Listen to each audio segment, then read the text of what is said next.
का पुतला भी ना रहे, ये सर्वत्र पृथ्वी, ये ब्रह्मांड जो सब दिख रहा है, ये सब लीन हो जाए, फिर भी जिसका अस्तित्व नहीं मिटता, जो सदा है, वो है वो ओम, वो नारायण, वो सत्य स्वरूप, वो वासुदेव, वो भगवान।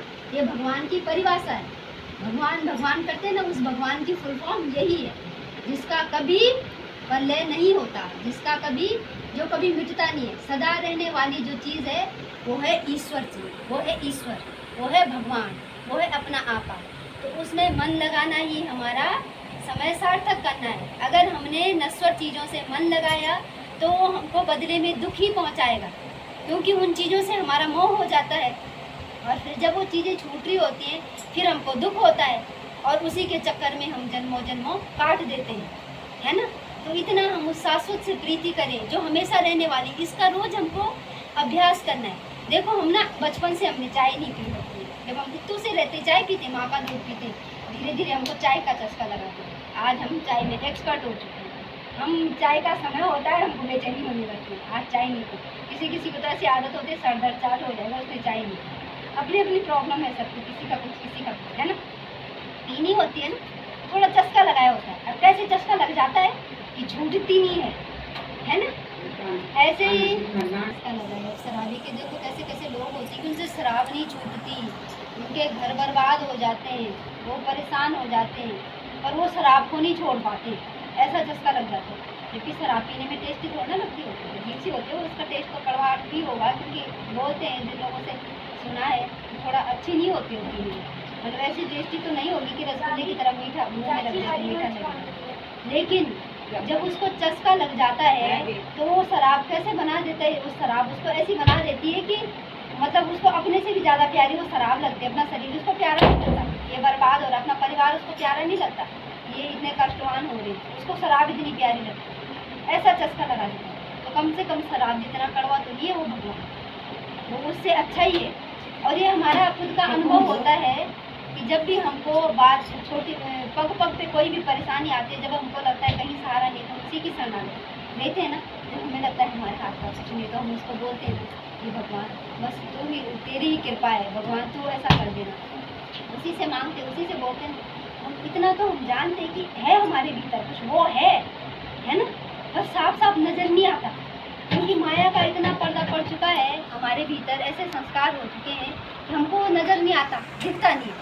तो ऐसे ही हमको उसका चस्का लगाना है। जैसे हमने चाय का चस्का लगाया, जैसे हमने शराब का चस्का लगाया और आज हम पक्के शराबी हो गए, ऐसे हमको भगवान का चस्का लगाना है और हम पक्के भगवान के रंग में रंग जाएंगे। जैसे मीरा रंग गई थी, फिर उसको बोलने का नहीं होता, अभी तो हम डरेंगे, बाप रे कैसे जाती होगी, बाप रे कैसे जहर पी दिया होगा।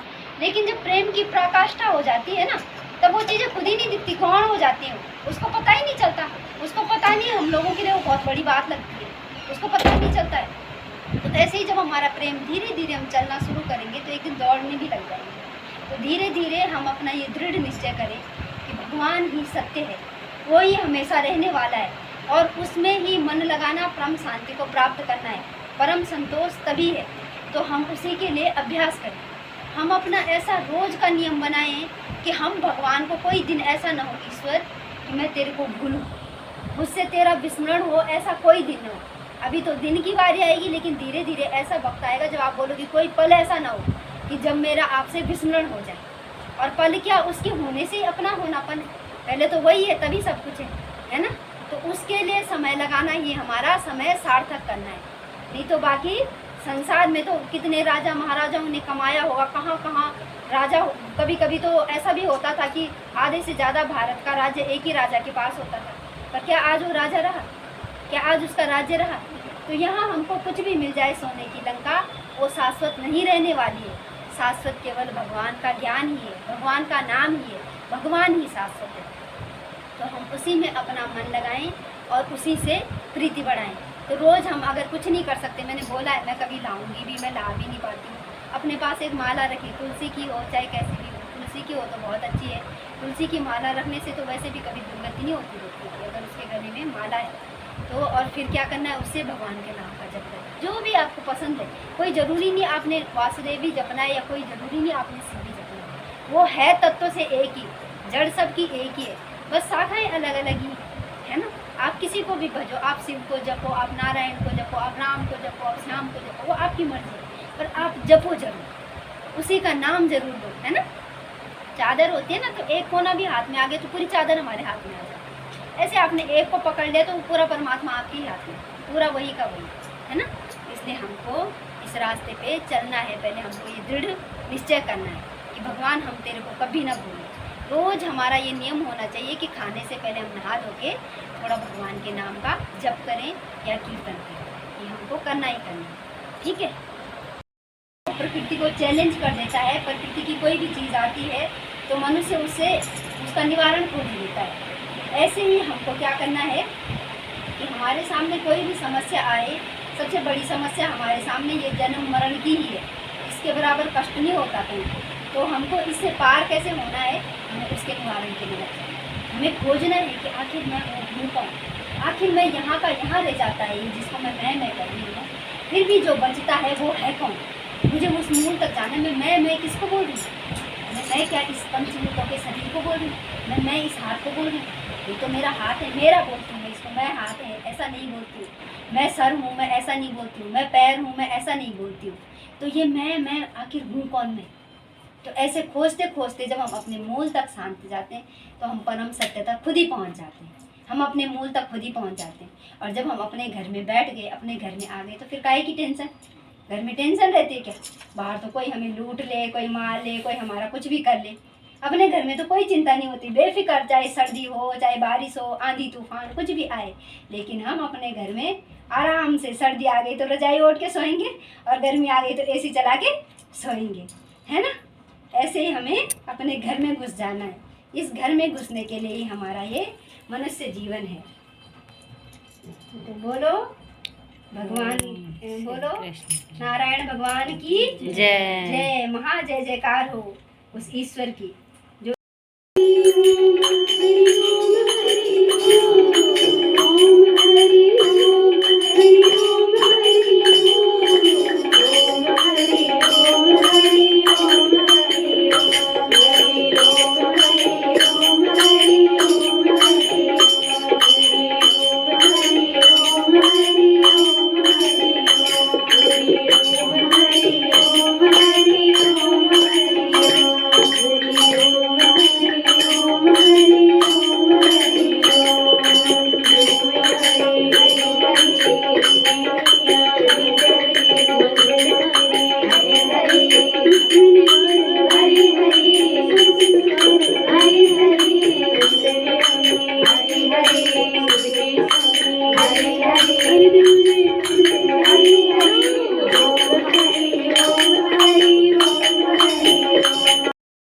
जब भगवान का नाम नहीं लेते, हम भगवान को भूल जाना सबसे बड़ी विपत्ति होती है। पता है जितना हम ये कर रहे हैं ना संसार में और ईश्वर से पृथक होके कर रहे हैं, तो उतना ही हमारा वो पाप पुण्यों का बैलेंस बन रहा है। और जब हम केवल उसी का नाम लेके करते हैं तो जब हमसे जो भी हो रहा है ना, फिर करने कराने वाला वो है। फिर आप कर्म भोग से पार हो जाते हो, फिर आपको न पुण्यों का फल लगता है न पाप का फल लगता है, जब आप उसके होके करते हो कि भगवान जो भी कराने वाला है, तू करने कराने वाला है, मैं कौन होती हूँ करने वाली, मेरी क्या औकात है। और इससे देखना इतना आराम मिलेगा ना। मेरे को खुद हुआ, परसों एक दिन क्या हुआ, मतलब बहुत सारे काम हो गए थे, कभी कभी बहुत ज़्यादा, अलग बात है, ये तो होती नहीं, पर हम मन से क्या चलते, आज तो मैंने ये भी कर लिया, ये भी कर लिया, ये भी कर लिया, ये भी कर लिया, बहुत हो गया, बाप रे बाप, अब तो मैं थक गई, मतलब मन से बना लेती। जब शांत हो के थोड़ा सा विचार करा कि तू कौन करने वाली होती, जब ये मुर्दा पड़ा रहता है, ये तो ऐसे का ऐसे छूटना है, क्या तब तेरी ताकत है इसको उठाने की। ये मन अगर तू बोल रहा है कि सब कुछ तूने किया, तो तब तेरी ताकत है इसको उठाने की, तब तो इसको बाहर ले जाने के लिए भी लोगों को बुलाना पड़ता है, उसकी ज़रूरत होती है। पानी का गिलास भी कोई मुंह में ला के डाल दे तब, नहीं तो नहीं तेरी औकात है उसको पकड़ने की या उठाने की। तो तू कौन करने वाला होता है? हो तो तब सबूत की सत्ता से रहा है ना। हमारे शरीर को तकलीफ होती है या हमें पैरालिसिस कुछ हो जाता है तो हम करके दिखाएं? कुछ नहीं कर सकते ना। इतना विचार करने मात्र से कि मैंने तो कुछ करा ही नहीं है, सब उसकी सत्ता से हुआ है। ऐसे हो गया जैसे कुछ थकान हुई नहीं, जैसे कुछ करा ही नहीं। मैंने करा क्या वास्तव में? वो तो अपने आप हुआ। ये तो मन का स्वभाव है कुछ ना कुछ करना। लेकिन हम बोलते मैंने कर करके हम इतना बड़ा बोझा कर देते।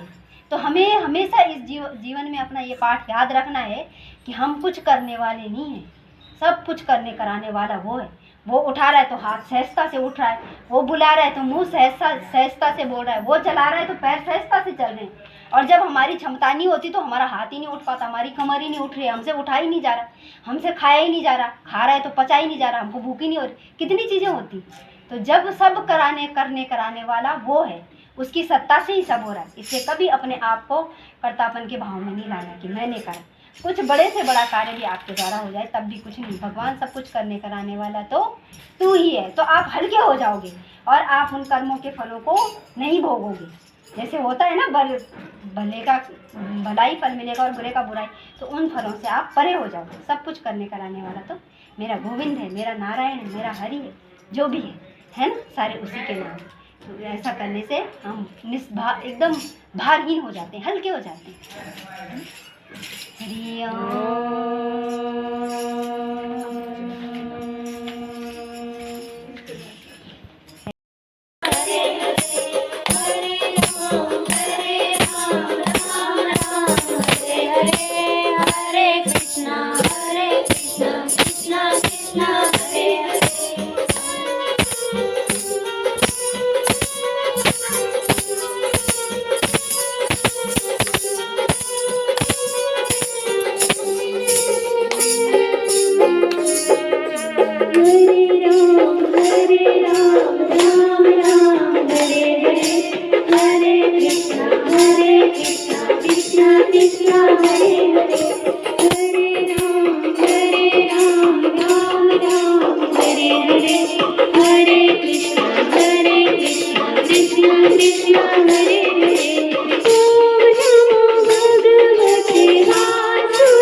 जाना है, ऐसे बन जाना है कि वो मीरा केवल बोलने मात्र को मीरा नहीं है, हर कोई मीरा है ना। वो इतने महान संत महापुरुष हुए हैं तो ऐसे ही नहीं हुए हैं, वो सब हम भी हैं, हम में भी वही का वही है, जो उन्होंने पाया है वो हम भी पा सकते हैं। लेकिन क्या होता है कि बलिहारी है हमारे अभ्यास की। जितना अभ्यास हम संसार के लिए करेंगे उतना हम उससे दूर जाएंगे, और जितना अभ्यास हम उसके लिए करेंगे उतना हम उसके नज़दीक आएंगे।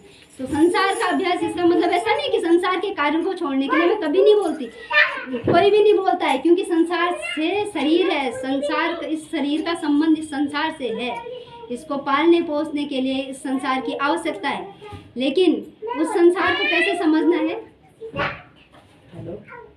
संसार में जो भी हो रहा है वो भगवान की सत्ता से हो रहा है।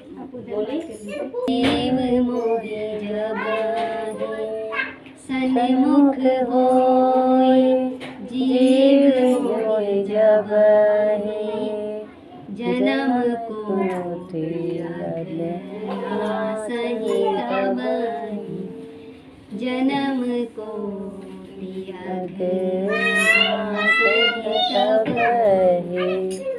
राम सिया राम सिया राम जय जय राम, राम सिया राम सिया राम जय जय राम, सिया राम सिया राम जय जय राम। जब भी ये जीव मेरे निकट होता है, मेरे सम्मुख होता है, तो इसके करोड़ों जन्मों के पाप ताप भस्म हो जाते हैं, है ना। वो बोला कई बार आता भी है ना, वो प्रसंग बताती हूँ मैं कि जैसे सूखी घास का अगर ढेर लगा हो तो एक माचिस की तीली काफ़ी होती है खाक करने के लिए, ऐसे ही भगवान का एक नाम का उच्चारण ही काफ़ी होता है हमारे पाप तापों को भस्म करने के लिए। तो जब जब भगवान बोलते हैं कि जीव मेरे निकट होता है, मेरे करीब होता है, तो मैं इसके सारे पाप तापों से इसको मुक्त कर देता हूँ। इसके करोड़ों जन्मों के पाप ताप नाश हो जाते हैं उसी वक्त, है ना। हरि ओम, हरि ओम।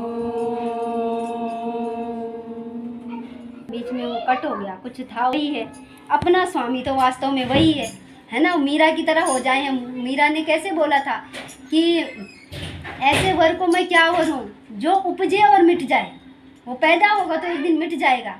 मैं तो वरूँ अपने गिरधर गोपाल को, मेरा सुहाग अमर हो जाए, मेरा सुहाग अमर हो जाए। तो हम मीरा की तरह अपने उस सुहाग को अमर कर लें, है ना। आखिर अपने घर, ये सब ने देखा होगा जब विपत्ति पड़ती है ना, या जब शरीर हमसे है, हमारे शरीर से सबका संबंध है, लेकिन जब ये शरीर अगर उठने न लगे ना, अगर 4-5 दिन तक, तो आफत तो आ जाती है सबकी। फिर वो सुनाने लग जाते हैं अच्छे से, है ना। तो वास्तव में तो अपना वही है। ये सब तब तक साथ दे रहे हैं जब तक इनका स्वार्थ है इस शरीर से। कोई भी हो, बच्चा भी माँ माँ पापा पापा, क्योंकि उसको चाहिए होता है। उससे हर किसी को कुछ ना कुछ चाहिए। और ये बहुत सूक्ष्म बात है, हर कोई स्वीकारता नहीं। कितने तो बोलते हैं हम पे जान छिड़कते हैं, पर जान छिड़कने भी अगर कुछ नहीं है, कोई तो कोई सामने, अपने सामने रहे ना, तो वैसे भी रस लेता है। हाँ, ये सामने होना चाहिए ताकि मेरे को कभी भी कोई ज़रूरत पड़े तो हाजिर हो जाए, तो वैसे भी सुख लेता है ना। तो संबंध किस सबसे, संसार का संबंध ही स्वार्थ से। केवल और केवल एक भगवान है जिससे निस्वार्थ संबंध। उसको कुछ नहीं चाहिए हमसे, सब कुछ उसी का दिया हुआ है। उसी से हमारी उत्पत्ति और उसी से सब मिला हुआ है ना। तो उसको भजने में ये है कि फ़ायदा हमारा ही है। इसको भजेंगे तो हम उससे दूर हो जाएंगे, अपने घर से हम दूर जा रहे हैं। और अगर हम उसको भजेंगे तो हम अपने घर में आ रहे हैं। तो हमें संसार में भी कैसे रहना है, जैसे जल में कमल रहता है, कीचड़ में कमल, उसमें होते हुए उससे निर्लेप। तो करने तो संसार के सारे कार्य हैं, लेकिन उनसे निर्लेप। मैं करने वाली कोई नहीं हूँ, सब भगवान की कृपा से हो रहा है। कोई चिंता करता है बेटी की शादी नहीं हो रही, कोई चिंता करता है बेटे की नौकरी नहीं लग रही, कोई चिंता करता है अरे तेरे बेटे हैं वो या तेरी बेटी है वो, उसके है वो, जिसके जीवन की डोर उसके हाथों में है, जो उसकी सांसें चला रहा है ना, उसके है वो। हमसे ज़्यादा हमारी माँओं की माँ और पिताओं का पिता है वो। उसको हमसे ज़्यादा चिंता है कि क्या हमारे लिए बेनिफिशियल है। वो वही करेगा जो हमारे लिए सही होगा। माँ वही करती है बच्चे के साथ जो उसके लिए अच्छा होता है। उसके सौतेले थोड़े ना, संसार में तो कोई ऐसा होता भी होगा, पर उसके सौतेले नहीं, हम उसी से उपजे हैं, उसी के हैं। तो जो हमारे लिए बेस्ट है वो उस बेस्ट चीज़ को ही हमारे लिए देगा। भले हमको समझ नहीं आती, हम परेशान हो जाते हैं, ऐसी परिस्थिति क्यों आई है, ऐसा क्यों हुआ है, लेकिन तेरी मर्जी में विधाता छुपा कोई राज है। तेरे फूलों से भी प्यार, तेरे कांटों से भी प्यार, तेरे फूलों से भी प्यार, तेरे कांटों से भी प्यार। जो भी देना चाहे दे दे सरकार, दुनिया के तारणहार तेरे। सुख मिलता है तो भी बढ़िया। ईश्वर अपनी दया करता है और अपने पास बुलाता है, तभी दुख बेचता है। और अगर सुख आया है तो बढ़िया है। हमें है पसंद तेरी धूप और छाँव, दाता हमें है पसंद तेरी धूप और धूप भी देता है तो भी अच्छा है, अगर छाँव देता है तो भी बढ़िया है, क्योंकि तू दाता है। जो प्यार देगा वो डांट भी तो देगा ना। दोनों चीजें मिलती है। पसंद तेरी धूप और छाँव, चाहे किसी भी दिशा में ले चल, जिंदगी की नाव चाहे लगा दे पार, चाहे हमें लगा दे पार, चाहे छोड़ हमें मझधार। जो भी देना चाहे दे दे सरकार, दुनिया के तारणहार, दुनिया के तारणहार। तेरे फूलों से भी प्यार, तेरे कांटों से भी प्यार। जो भी देना चाहे दे दे सरकार, दुनिया के तारणहार। तेरे फूलों से भी प्यार, तेरे कांटों से भी प्यार, तेरे फूलों से प्यार।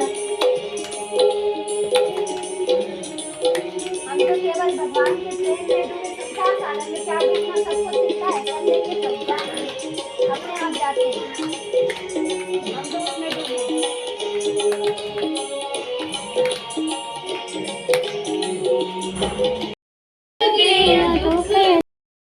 सभी जीव का जो आत्मा है वही आत्मा सच्चिदानंद में है, अजर आत्मा सच्चिदानंद में है, मैं वही हूँ जो सर्वत्र व्याप रहा है। तो हम तो साहों के सा हैं, लेकिन हम ऐसे बने हुए हैं क्यों? अपनी वासनाओं के कारण, इच्छाओं के कारण। तो सारी इच्छा उस भगवान में मिटा दी कि हे भगवान, जो तेरी इच्छा है वही कर, जो तेरी इच्छा है वही हो भगवान। जब उस पर छोड़ दोगे ना तो हम एकदम निर्भर बन जाते हैं। बच्चा कैसे होता है? निश्चिंत, छोड़ रखा उसने है मेरे को देखने वाले, निश्चिंत होता है। ऐसे हम निश्चिंत एकदम नादान बालक की तरह उसके हो जाए, बस कर रहा है, निभ रहा है, कुछ भी करो, कुछ भी निभाओ, लेकिन हमारी नज़र सदैव उस भगवान, उससे ओझल कभी हमारी दृष्टि न होने पाए। हे ईश्वर, कभी भी ये दृष्टि ओझल न होने पाए प्रभु तेरे से। कभी भी भगवान मेरे को तेरा विस्मरण ना हो।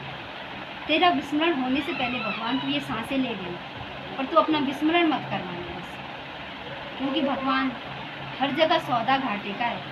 एक सच्चा सौदा तेरे से ही है। एक सच्चा मन लगाना भगवान में ही सार्थक है। इसलिए भगवान से बार बार प्रार्थना में बहुत ताकत होती है, बहुत ताकत। जो कुछ नहीं होता वो प्रार्थना के बल पे सब संभव हो जाता है ना। इसलिए भगवान में जिसका मन लग गया उसने तो परम पद पा लिया। पाना नहीं पड़ता, कुछ करना नहीं पड़ता, बस इतना है, इस मन का प्रवाह मोड़ना है हमको, कुछ नहीं करना। सीधा बह रहा है नदी, उसका प्रवाह बस ऐसे मोड़ दो। ये बाहर की तरफ नदी बह रही है तो संसार में जा रहे हैं उधर, और थोड़ा उसका प्रवाह मोड़ दो। हर कुछ सब कुछ ईश्वर की सत्ता से होगा। बस जिसने मन का प्रवाह मोड़ दिया उसके लिए तो आसान है, उसके लिए तो हाथ में रखा हुआ रसगुल्ला है, उसको खाना है, ऐसा उसके लिए।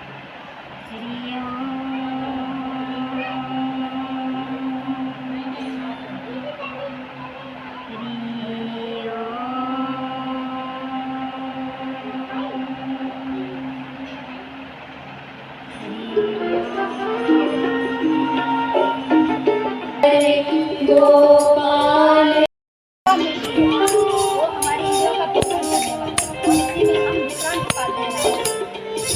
वो है गोपाल।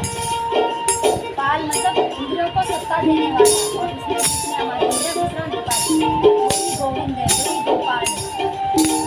इसी के एक के अनेक नाम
काम में कहाँ बिजी रहा, उसके ध्यान से भी हट गया। अब उसने उसको बुला रखा है और वो उसके निमित्त बैठा हुआ है, शाम तक बैठा हुआ है। अब शाम का समय हो गया, उसने बोला मेरी दिहाड़ी, मेरी तनख्वाह दो। तो बोला किस बात की, काम तो तूने कुछ करा ही नहीं। मैंने चाहे काम कुछ किया नहीं किया, लेकिन मैं तेरे लिए बैठा रहा, अपना सारा काम धंधा छोड़ के तेरे लिए बैठा रहा ना। उस मालिक को तो देनी पड़ेगी ना, अपने लिए बिठा के रखा उसने, समय वो करा तो देनी पड़ेगी। तो जब एक संसारी मालिक को भी देनी पड़ती है, क्योंकि वो कायदे की बात होती है, तो क्या वो भगवान जिसने सारे कायदे बनाए इतना बेकायदा थोड़ा है कि वो हमें कुछ ना दे। उसके नाम से बैठे हो तो आपने इतना कमा लिया कि आपको उस चीज़ की पता ही नहीं है कितना कमा लिया। वो हमको तभी पता चलता है जब हमको अंतरात्मा का प्रसाद मिलता है, तो खुद ही पता चलेगा। या लास्ट में जब हमको शरीर की नश्वरता का पता लगने लगता है ना, तब पता चलता है हमने कि वास्तव में हमने क्या कमाया। सच्चा धन और सच्ची पूंजी भगवान का नाम है। तो इसीलिए कैसे कैसे बड़े से बड़े तुम्हारे कार्य हो जाएं, पर भगवान का नाम कभी विस्मरण ना हो, कभी ना भूलें। हमसे जब भी कोई गलत कार्य होता है वो तभी होता है जब हम भगवान को भूल जाते हैं। भगवान में रह के अगर हम कार्य करते हैं तो वो कार्य कभी गलत नहीं होता ही नहीं होता। प्रेम में तो सब अच्छा ही होता है, प्रेम वाला तो सबके लिए अच्छा ही करेगा, और न उसका कोई शत्रु मित्र वो शत्रु बन पाएगा। उससे किसी को क्या लेना देना, फिर उसकी तो निराली ही दुनिया है ना। ऐसा है भगवान का नाम, इतना पावर। उसके कीर्तन करने से आपके हाथ पवित्र होते हैं, उसका नाम का गुणगान करने से हमारी वाणी पवित्र होती है, और हमारी शरीर में सात्विक ऊर्जा का प्राकट्य होता है। सात्विक ऊर्जा से हमारा शरीर भरपूर हो जाता है, और सात्विक ऊर्जा ही की जरूरत ही होती है भगवान की भक्ति करने की। असात्विक ऊर्जा होगी तो वो संसार में खींच ले जाएगी, पता नहीं कौन कौन से काम है ना। लेकिन सात्विक ऊर्जा जो होगी वो भगवान की भक्ति कराएगी। ये जो चतुर्मास है, ये चतुर्मास का बहुत वो जप ध्यान के लिए बहुत महात्म्य है चतुर्मास का।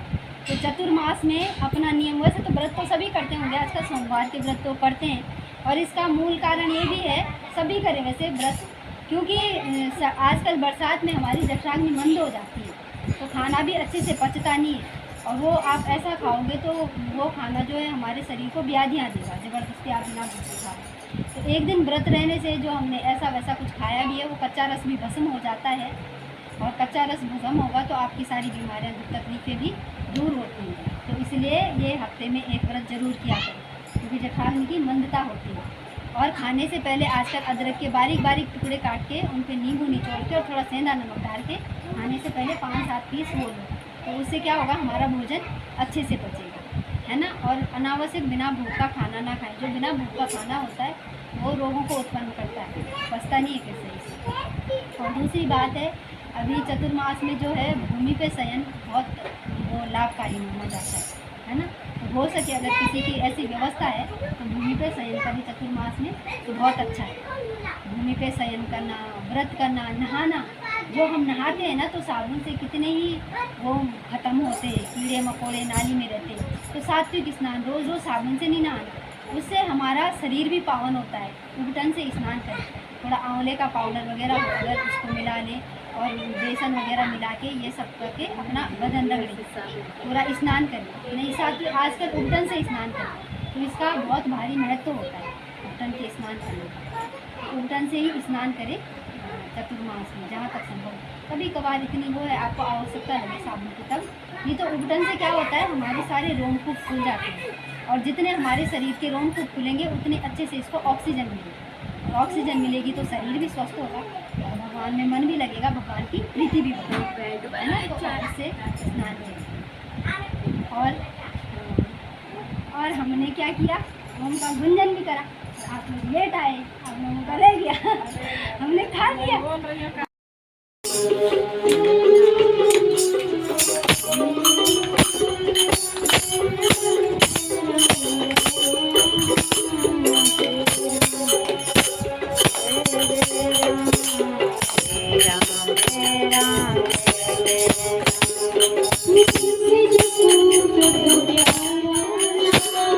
Jai Ram, Jai Ram, Jai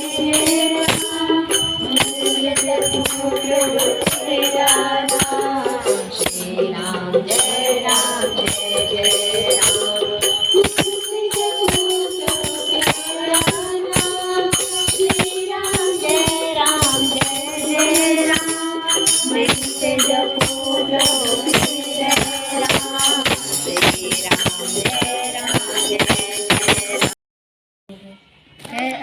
सांसें नहीं आएंगी, लूँगा छोड़ूंगा नहीं। तो ये मेरी शरीर की आवश्यकता है, चलता ही इसी से है, ये शरीर है तभी ये सांसें चल रही है। तो ऐसे उस भक्त ने बोला कि ऐसे ही तुम बोलते हो भगवान का नाम क्यों लेते हो, भगवान का कीर्तन भजन क्यों करती, ये मेरी सांसें हैं, मेरी आवश्यकता है। भक्त की प्यास होती है, मांग होती है, फिर शरीर तो उसका खुद ही चलने लग जाता है, वही चलाता है ना। फिर जब वो अपने आप में बैठा हुआ है तो वो सबको चलाने वाला चला रहा है। अब सूर्य को क्या हम बोल रहे हैं तो टाइम से नहीं, पृथ्वी को क्या हम घुमा रहे हैं, है ना। सब अपने आप वो क्रियाएं हो रही हैं। तो जब वो मूल में है, शांत में है, तो अपने आप वो क्रियाएं हो रही हैं। ऐसे ही हमारे शरीर की सारी क्रियाएं भीतर से देखो, शांत होकर सोचो तो खुद ही हो रही। खाना खा लिया हमने, हमें फिक्र नहीं, खुद पचाएगा खुद, वो हमारे शरीर में पोषक तत्वों को भेजेगा, खुद ही हमारा ब्लड बनाएगा, खुद ही हर अंग अंग तक पहुँचाएगा, उसी का काम है ना। तो ऐसे ही वो भगवान है, वो जब हम उसमें शांत हो जाते हैं तो वो पूरा शरीर को चलाने वाला तो वो है। अपने आप शरीर स्वस्थ होने लगता है उसके नाम से, और अपने आप हम पुष्ट होने लगते हैं। तो उसको ज़रूरत नहीं होती फिर। जैसे अभी हम इतनी देर भजन कीर्तन में थे, उसमें तल्लीन हो रखे, इतनी देर लाइट गई, अगर हम वैसे बैठते हैं ना तो लग जाने कि हम पे खुजली होने, क्या करें, उधर ढूंढे कि उधर ढूंढे ऐसे। और जब उसमें तल्लीन है तो भूले बैठे। अभी तक अपने को ही आज व्रत है ना, तो मेरे को पहले से वो नहीं हो रही थी, मैंने कहा थोड़ा कुछ ले लूँ फल वल, पर नहीं लिया, नहीं हो रही। तो जब उसके हो जाते हैं ना, उसमें बैठ जाते हैं तो याद भी नहीं है, और खुद ही वो एनर्जी भी आती है, वो अपने आप ही वही देता है फिर सबको। तो सबको बल देने वाला वो है, वास्तविक पूंजी वही है। इसलिए अपना असली धन ये रुपया पैसा मत समझो। ये तो ठीक है संसार की गाड़ी चलाने के लिए असली धन, लेकिन हमारा यही है। वो धन हमारा धरा रह जाएगा और ये धन हमारे काम आएगा, ये शरीर के जाने के बाद भी हमारे साथ रहेगा। इसलिए इस धन को संजो के रखना। एक शराबी था, उसका शराबी का दिन कब होता है, 8-9 बजे पी के सोया, आधी रात तक कोई उठा के ला गया, सोया, सुबह 8-9 बजे उसकी आंख खुल रही है तो उसका दिन होता है। फिर वो नहाया धोया, उसकी माँ ने बोला आज तेरा जन्मदिन है, जा मंदिर में जा और ये प्रसाद चढ़ा के आ। मेवा मिष्ठान की थाली दी उसको और बोला तो आज मंदिर में जा, ये गरीबों में ये प्रसाद भगवान को चढ़ा के बांट दें। जैसे वो रास्ते में जा रहा था, उसको ठोकर लगी और वो गिर गया और किसी पत्थर पे उसका सर लग गया। तो कुछ देर वो बेहोश रहा और उसके बाद वो चला गया इस दुनिया से। तो वो उस दुनिया से चला गया, लेकिन जहाँ पे वो गिरा था वो किसी संत महापुरुष की जप ध्यान की जगह थी, और वो संत महापुरुष नहीं थे। तो वहाँ पे अभी भी इतने सात्विक वाइब्रेशन थे कि जब वो ख़त्म हुआ ना, तो उसने ज़िंदगी भर कोई अच्छा काम नहीं किया था, पूरी ज़िंदगी पीने में गंवाई, शराब जुए के नशे में, कोई भलाई का कार्य उसके शरीर के द्वारा हुआ नहीं। तो जब उसको ले गए यम के पार्षद दूत, तो उन्होंने बोला कि देख इतने टाइम तक तेरी भलाई है, बहुत कम पुण्याई है तेरी, और पुण्य लोक से हम तेरे को यहाँ लाए हैं विष्णु। तो तू ये बता कि तेरे को पाप तो तेरे बहुत ज़्यादा हैं, पापों का तो तेरा कोई हिसाब किताब नहीं है, ज़िंदगी भर की है, लेकिन तेरी पुण्याई है बहुत कम, कुछ समय की, कुछ क्षण की। तो तू बता तू पहले पाप भोगेगा कि तू पहले पुण्य भोगेगा। तो उसने बोला भाई पाप तो लंबे चौड़े हैं, अब पापों की सज़ा तो ज़िंदगी भर काटनी है, कब तक मैं इतने से पुण्य के लिए इंतज़ार करता रहूँ कि वो पुण्य मिलेगा मेरे को। तो उसने कहा पहले ऐसा करो कि मेरे को पुण्य ही दे दो भोगने को, मेरे को पुण्य भोगने को दे दो, बाद में पापों की देखी जाए। पुण्य भोग से उसको स्वर्ग का इंद्रासन का पद मिल गया। इंद्र बदलते रहते हैं जैसे राजा, इंद्रासन का पद उसको दे दिया, उसको इंद्र का पद मिला। उसने क्या किया, उतने समय का उसने कहा जब मैं इतनी देर, थोड़ी सी देर उस संत महापुरुष की जगह पे ख़त्म हुआ, मेरे प्राण गए, तो मेरे को इतना पुण्य मिला है, तो कितना पुण्य होता होगा उस जप ध्यान का, उस नाम का, उस अच्छे सत्कर्म का। उसने क्या किया, भगवान वशिष्ठ जी का स्मरण किया, वहाँ की कामधेनु उनको दान कर दी।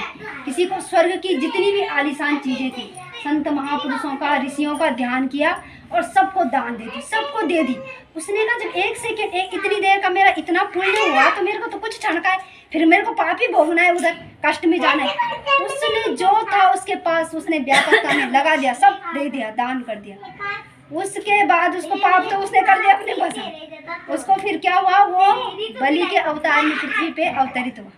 राजा बलि जो हुए हैं प्रहलाद के पोते, वो पृथ्वी में राजा बलि के अवतार हुए, और इतने महान राजा हुए जिन्होंने भगवान वामन रूप लेके आए तो अपना सर भी दे दिया, खुद को भी वो कर दिया। वही राजा बलि, एक बार इंद्र ने क्या किया, कि ये तो वो कर देगा, सारे पे शासन कर देगा, इसका तो इतना नाम हो रहा है, अपना भय सभी को रहता है, अपनी बचाने की सबको रहती है, तो उस पर आक्रमण कर दिया। अब क्या हुआ कि आक्रमण कर दिया तो हार गए, वो राक्षस जो थे वो हार गए, राक्षस कुल में ही उत्पन्न हुआ था तो हार गए।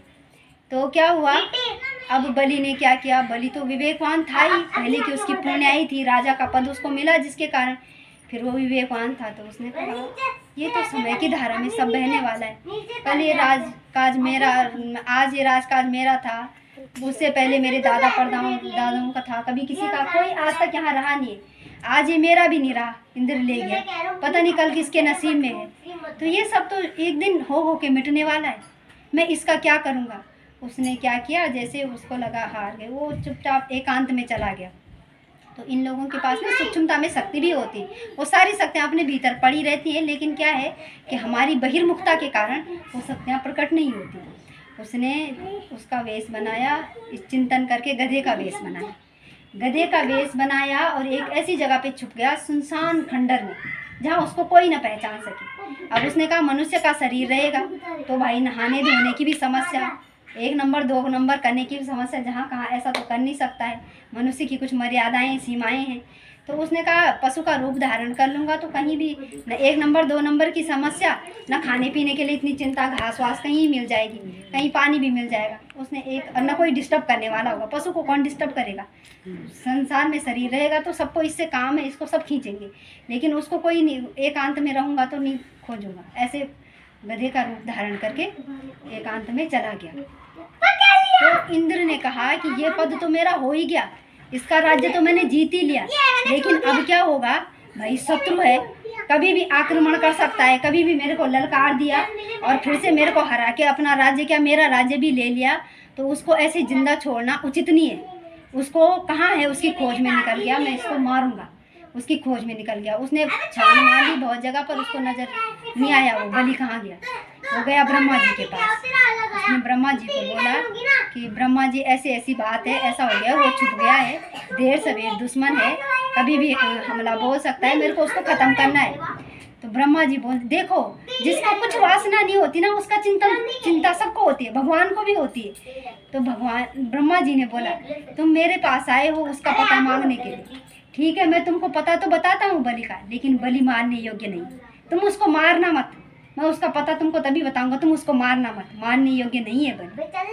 तो ब्रह्मा जी ने कहा कि तुम जाना पृथ्वी लोक में, जहाँ तुमको दिखे एक सुनसान खंडहर में एक गधे का वेश धारण करके चुपचाप शांत खड़ा है, समझ लेना वही बलि है। अब इंद्र को तो मिल गया एड्रेस, उस वक्त तो उसके पद राजपद घूम रहा था उसके, उसमें वो चला गया उसको ढूंढने के लिए, मिल गया उसको, जोर से हंसा, जैसे ठाका बज के हंसते नहीं अहंकारी जब उनको कुछ मिल जाता है, ऐसे हंसा। आज यहाँ बैठे हो छुप के इसके वेश में, गधे के वेश में।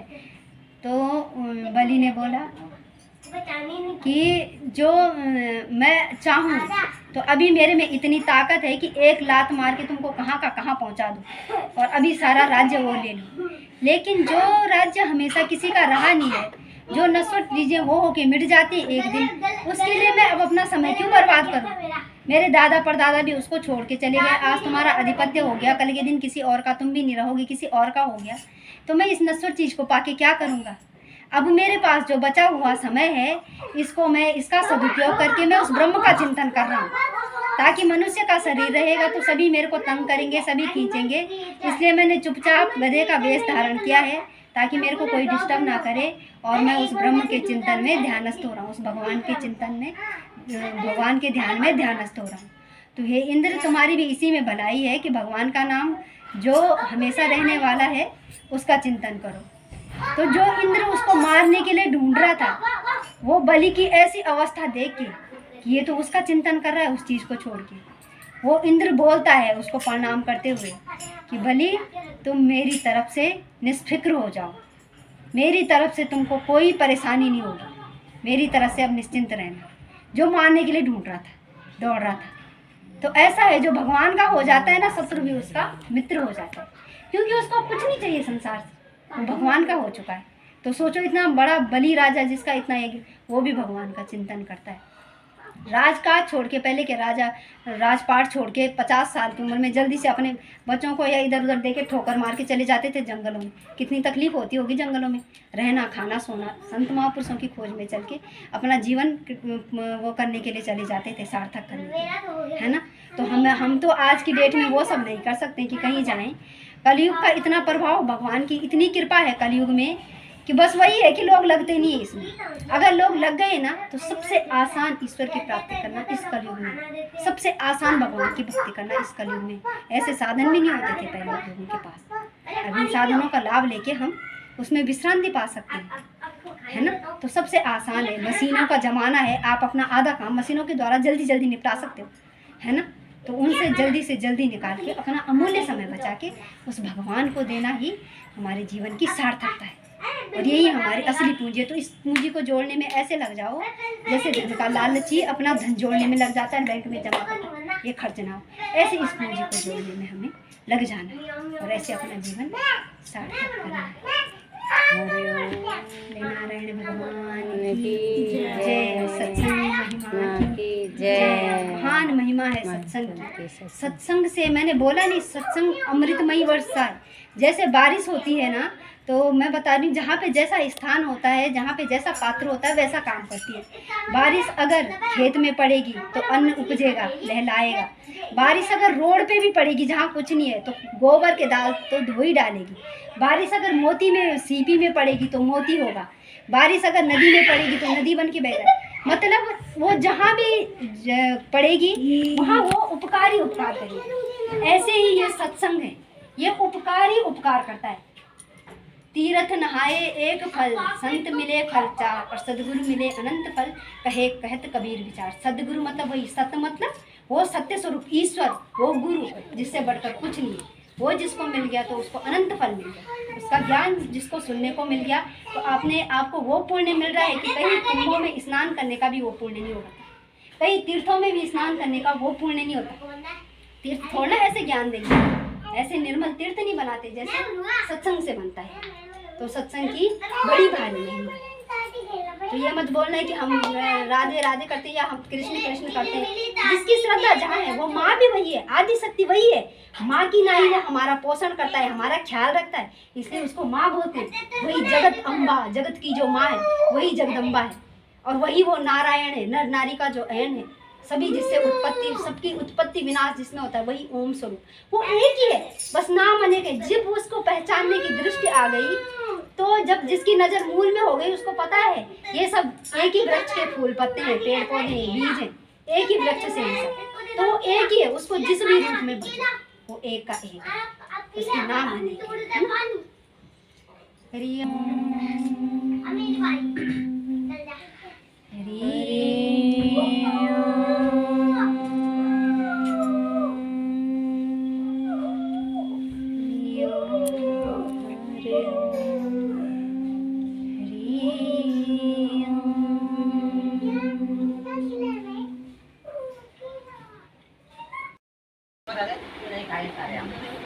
आज अपने गुरु को बोल गए मेरे इतना पेट है सीट के रहता है और मैं एक आम नहीं चला करते आम तोड़ के नहीं ले जाता। मुझे क्या पता पूरी तोड़ रही है, मैं तो पता होता गुरु सुनाता हूँ, जिसे पूर्व काल में ब्रह्मा जी ने नारद जी के पूछने पर कहा था। नारद जी ने प्रश्न किया कि हे भगवान, हे कमलासन, मैं आपसे यह सुनना चाहता हूँ कि श्रावण के कृष्ण पक्ष में जो एकादशी होती है उसका क्या नाम है, उसके देवता कौन है तथा उससे कौन सा पुण्य होता है, प्रभु यह सब बताइए। तो ब्रह्मा जी ने कहा, नारद सुनो, मैं संपूर्ण लोगों के हित की इच्छा से तुम्हारे प्रश्न का उत्तर दे रहा हूँ। श्रावण मास में जो कृष्ण पक्ष की एकादशी होती है, डिस्टर्ब तो नहीं हो रहा आपसे? नहीं तो उनका सुन रहा है। कृष्ण पक्ष की जो एकादशी होती है उसका नाम कामिका है।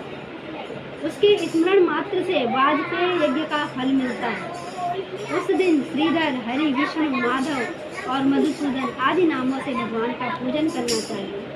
भगवान श्री कृष्ण के पूजन से जो फल मिलता है वह गंगा, काशी, नैमिषारण्य तथा पुष्कर क्षेत्र में भी सुलभ नहीं है। सिंह राशि के बृहस्पति होने पर तथा व्यतिपात और दंड योग में गोदावरी में स्नान करने से जिस फल की प्राप्ति होती है वही फल भगवान श्री कृष्ण के पूजन से भी मिलता है। जो समुद्र और वन सहित समूची पृथ्वी का दान करता है तथा जो कामिका एकादशी का व्रत करता है वे दोनों समान फल के भागी माने गए हैं। जो ब्याई हुई गाय को अन्यान्य सामग्रियों सहित दान करता है उस मनुष्य को जिस फल की प्राप्ति होती है वही कामिका एकादशी का व्रत करने जिस फल की प्राप्ति होती है वही कामिका एकादशी का व्रत करने वाले को मिलता है। जो नर श्रेष्ठ श्रावण मास में भगवान श्रीधर का पूजन करता है उसके द्वारा गंधर्वों और नागों सहित संपूर्ण देवताओं की पूजा हो जाती है। अतः पापवीरु मनुष्यों को यथाशक्ति पूरा प्रयत्न करके कामिका एकादशी के दिन श्री हरि का पूजन करना चाहिए। जो पाप रूपी पंख से भरे हुए संसार समुद्र में डूब रहे हैं उनका उद्धार करने के लिए कामिका एकादशी का व्रत सबसे उत्तम है। अध्यात्म विद्यापरायण पुरुषों को जिस फल की प्राप्ति होती है उससे बहुत अधिक फल कामिका एकादशी व्रत का सेवन करने वाले को मिलता है। कामिका एकादशी का व्रत करने वाला मनुष्य रात्रि में जागरण करके ना तो कभी भयंकर यमदूत का दर्शन करता है और न कभी दुर्गति में ही पड़ता है। लाल मणि मोती वैदूर्य और मूंगे आदि से पूजित होकर भी भगवान विष्णु वैसे संतुष्ट नहीं होते जैसे तुलसी दल से पूजित होने पर होते हैं। जिसने तुलसी की मंजरियों से श्री केशव का पूजन कर लिया है उसके जन्म भर का पाप निश्चय ही नष्ट हो जाता है। जो दर्शन करने पर सारे पाप समुदाय का नाश कर देते तुलसी माता ऐसे स्पर्श करने पर शरीर को पवित्र बनाती है, प्रणाम करने पर रोगों का निवारण करती है, जल से सींचने पर यमराज को भी भय पहुंचाती है, यम यातना के भय से भी बचते हैं तुलसी को जल देने से, आरोपित करने पर भगवान श्री कृष्ण के समीप ले जाती है और भगवान के चरणों में चढ़ाने पर मोक्ष रूपी फल प्रदान करती है। उस तुलसी देवी को नमस्कार है। जो मनुष्य एकादशी को दिन रात दीपदान करता है उसके पुण्य की संख्या चित्रगुप्त भी नहीं जानते। एकादशी के दिन भगवान श्री कृष्ण के सम्मुख जिसका दीपक जलता है उसके पितर स्वर्गलोक में स्थित होकर अमृत पान से तृप्त होते हैं। आज दिया जलाना अखंड दीपक रखना अच्छा होता है। घी या तिल के तेल से भगवान के सामने दीपक जलाकर मनुष्य देह त्याग के पश्चात करोड़ों दीपकों के से पूजित वो स्वर्गलोक में जाता है।